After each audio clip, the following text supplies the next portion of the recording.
Vous écoutez la leçon biblique de l'Église de la Science chrétienne indépendante de Plainfield, située à Plainfield, New Jersey, États-Unis d'Amérique. Leçon du dimanche 20 février 2022. Sujet: entendement. Texte d'or, Jacques. Si quelqu'un d'entre vous manque de sagesse, qu'il la demande à Dieu, qui donne à tous simplement et sans reproche, et elle lui sera donnée. Lecture alternée, Job. Mais la sagesse, où se trouve-t-elle? Où est la demeure de l'intelligence? L'homme n'en connaît point le prix, elle ne se trouve pas dans la terre des vivants. L'abîme dit, elle n'est point en moi, et la mer dit, elle n'est point avec moi. Elle ne se donne pas contre de l'or pur, elle ne s'achète pas au poids de l'argent. D'où vient donc la sagesse? Où est la demeure de l'intelligence? C'est Dieu qui en sait le chemin, c'est lui qui en connaît la demeure. Puis il dit à l'homme, « Voici la crainte du Seigneur, c'est la sagesse. S'éloigner du mal, c'est l'intelligence. » La Bible. Enseigne-moi, Éternel, la voie de tes statuts, pour que je la retienne jusqu'à la fin. Donne-moi l'intelligence, pour que je garde ta loi et que je l'observe de tout mon cœur. Mon fils, si tu reçois ma parole, et si tu gardes avec toi mes préceptes, si tu rends ton oreille attentive à la sagesse, et si tu inclines ton cœur à l'intelligence. Oui, si tu appelles la sagesse, et si tu élèves ta voix vers l'intelligence, si tu la cherches comme l'argent, si tu la poursuis comme un trésor, alors tu comprendras la crainte de l'Éternel, et tu trouveras la connaissance de Dieu. Car l'Éternel donne la sagesse, de sa bouche sortent la connaissance et l'intelligence. Il tient en réserve le salut pour les hommes droits, un bouclier pour ceux qui marchent dans l'intégrité. Salomon aimait l'Éternel et suivait les coutumes de David, son père. À Gabaon, l'Éternel apparut en songe à Salomon pendant la nuit. Et Dieu lui dit, « Demande ce que tu veux que je te donne. » Salomon répondit, « Tu as traité avec une grande bienveillance ton serviteur David, mon père, parce qu'il marchait en ta présence dans la fidélité, dans la justice et dans la droiture de cœur envers toi. Tu lui as conservé cette grande bienveillance, et tu lui as donné un fils qui est assis sur son trône, comme on le voit aujourd'hui. Maintenant, Éternel mon Dieu, tu as fait régner ton serviteur à la place de David, mon père, et moi je ne suis qu'un jeune homme, je n'ai point d'expérience. Accorde donc à ton serviteur un cœur intelligent pour juger ton peuple, pour discerner le bien du mal. Car qui pourrait juger ton peuple, ce peuple si nombreux? Cette demande de Salomon plut au Seigneur. Et Dieu lui dit, « Puisque c'est là ce que tu demandes, puisque tu ne demandes pour toi ni une longue vie, ni les richesses, ni la mort de tes ennemis, et que tu demandes de l'intelligence pour exercer la justice. Voici, j'agirai selon ta parole. Je te donnerai un cœur sage et intelligent. » Puis un rameau sortira du tronc d'Isaïe, et un rejeton naîtra de ses racines. L'Esprit de l'Éternel reposera sur lui, esprit de sagesse et d'intelligence, esprit de conseil et de force, esprit de connaissance et de crainte de l'Éternel. Il respirera la crainte de l'Éternel, il ne jugera point sur l'apparence, il ne prononcera point sur un oui-dire. Mais il jugera les pauvres avec équité, et il prononcera avec droiture sur les malheureux de la terre. Il frappera la terre de sa parole comme d'une verge, et du souffle de ses lèvres il fera mourir le méchant. La justice sera la ceinture de ses flancs, et la fidélité la ceinture de ses reins. Jésus, étant né à Bethléem, en Judée, au temps du roi Hérode. Or l'enfant croissait et se fortifiait. Il était rempli de sagesse, et la grâce de Dieu était sur lui. Les parents de Jésus allaient chaque année à Jérusalem, à la fête de Pâques. Lorsqu'il fut âgé de 12 ans, ils y montèrent selon la coutume de la fête. Puis, quand les jours furent écoulés, et qu'ils s'en retournèrent, l'enfant Jésus resta à Jérusalem. Au bout de 3 jours, ils le trouvèrent dans le temple, assis au milieu des docteurs, les écoutant et les interrogeant. Tous ceux qui l'entendaient étaient frappés de son intelligence et de ses réponses. Et Jésus croissait en sagesse, en stature et en grâce, devant Dieu et devant les hommes. Alors on lui amena un démoniaque, aveugle et muet, et il le guérit, de sorte que le muet parlait et voyait. Toute la foule étonnée disait : « N'est-ce point là le fils de David ? » Les pharisiens, ayant entendu cela, dirent : « Cet homme ne chasse les démons que par Belzébul, prince des démons. » Comme Jésus connaissait leurs pensées, il leur dit : « Tout royaume divisé contre lui-même est dévasté, et toute ville ou maison divisée contre elle-même ne peut subsister. Si Satan chasse Satan, il est divisé contre lui-même. Comment donc son royaume subsistera-t-il ? Et si moi je chasse les démons par Belzébul, vos fils, par qui les chassent-ils ? C'est pourquoi ils seront eux-mêmes vos juges. Mais si c'est par l'Esprit de Dieu que je chasse les démons, le royaume de Dieu est donc venu vers vous. Comme il est écrit, ce sont des choses que l'œil n'a point vues, que l'oreille n'a point entendues, et qui ne sont point montées au cœur de l'homme, des choses que Dieu a préparées pour ceux qui l'aiment. Dieu nous les a révélées par l'Esprit, car l'Esprit sonde tout, même les profondeurs de Dieu.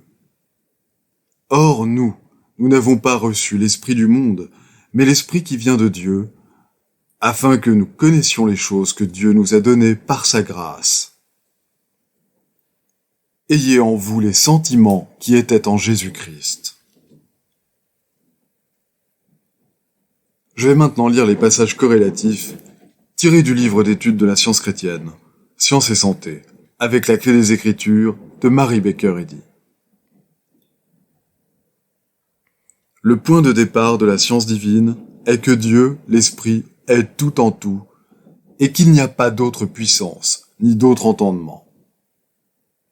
Toute substance, toute intelligence, toute sagesse, tout être, toute immortalité, toute cause et tout effet appartiennent à Dieu. Ce sont là ses attributs, les manifestations éternelles de l'infini principe divin, l'amour. Nulle sagesse n'est sage, hormis sa sagesse. Nulle vérité n'est vraie que la vérité divine. Nul amour n'est aimable que l'amour divin. Nulle vie n'est vie que la divine. Nul bien n'existe sauf le bien que Dieu accorde. La métaphysique divine, telle qu'elle est révélée à la compréhension spirituelle, montre clairement que tout est entendement, et que l'entendement est Dieu, omnipotence, omniprésence, omniscience, c'est-à-dire toute puissance, toute présence, toute science. Donc tout est en réalité la manifestation de l'entendement. Entendement, le seul jeu, ou nous, l'unique esprit, l'unique âme, l'unique principe divin, la seule substance, la seule vie, la seule vérité, le seul amour, l'unique Dieu, non ce qui est dans l'homme, mais le principe divin ou Dieu dont l'homme est la pleine et parfaite expression. La divinité qui délimite, mais n'est pas délimitée. Dans la science, on ne peut jamais affirmer que l'homme a un entendement qui lui est propre, en dehors de Dieu, le tout entendement. Question. Le cerveau pense-t-il? Les nerfs sont-ils sensibles? Y a-t-il intelligence dans la matière? Réponse. Non si Dieu est vrai et l'homme mortel menteur. Comment l'intelligence peut-elle résider dans la matière, alors que la matière est inintelligente et que les lobes du cerveau ne peuvent penser? La matière ne peut remplir les fonctions de l'entendement. L'erreur dit « Je suis homme », mais cette croyance est mortelle et loin d'être vraie. Du commencement à la fin, tout ce qui est mortel est composé de croyances matérielles humaines et de rien d'autre. Dieu est intelligence. Pouvons-nous informer l'entendement infini de quelque chose qu'il ne comprenne déjà? Toute fonction de l'homme réel est gouvernée par l'entendement divin. L'entendement humain n'a pas le pouvoir de tuer ni de guérir, et il n'a aucun empire sur l'homme de Dieu. L'entendement divin qui fit l'homme maintient sa propre image et ressemblance. L'entendement humain s'oppose à Dieu et doit être dépouillé, ainsi que le déclare saint Paul. Tout ce qui existe réellement est l'entendement divin et son idée. Et dans cet entendement, l'être intégral est révélé harmonieux et éternel. Le chemin droit est resserré, c'est voir et reconnaître ce fait, céder à cette puissance et suivre les directives de la vérité. C'est le propre du sens spirituel de gouverner l'homme. La pensée humaine, matérielle et erronée, agit d'une manière préjudiciable sur le corps comme par le corps. La force de volonté est capable de tout mal. Elle ne peut jamais guérir les malades car elle est la prière de l'injuste, tandis que la mise en pratique des sentiments, espérance, foi, amour est la prière du juste. Cette prière régie par la science, non par les sens, guérit les malades. Cette parole de notre Maître, « Moi et le Père, nous sommes un », le séparait de la théologie scolastique des rabbins. Sa compréhension plus claire de Dieu était pour eux un blâme. Ils ne connaissaient qu'un seul entendement et ne prétendaient à aucun autre. Ils savaient que l'ego est l'entendement, non le corps, et que la matière, le péché et le mal ne sont pas l'entendement. Et sa compréhension de cette science divine lui attira les anathèmes de son époque. La compréhension que l'ego est entendement, et qu'il n'y a qu'un entendement ou intelligence, commence immédiatement à détruire les erreurs du sens mortel et à donner la vérité du sens immortel. Cette compréhension rend le corps harmonieux. Elle fait des nerfs, des os, du cerveau, etc., des serviteurs, au lieu d'en faire des maîtres. Si l'homme est gouverné par la loi de l'entendement divin, son corps est soumis à la vie, à la vérité et à l'amour éternel. L'entendement humain pénétré de cette compréhension spirituelle devient plus souple, est capable de plus d'endurance, est moins prisonnier de lui-même et a besoin de moins de repos. Une connaissance de la science de l'être développe les facultés et les possibilités latentes de l'homme. Elle donne plus d'étendue à l'atmosphère de la pensée, accordant aux mortels l'accès à des domaines plus larges et plus élevés. Elle élève le penseur à son élément natif de pénétration et de perspicacité. À mesure que les mortels renonceront à l'illusion qu'il y a plus d'un entendement, plus d'un Dieu, l'homme à la ressemblance de Dieu apparaîtra. Et cet homme éternel n'inclura aucun élément matériel dans cette ressemblance.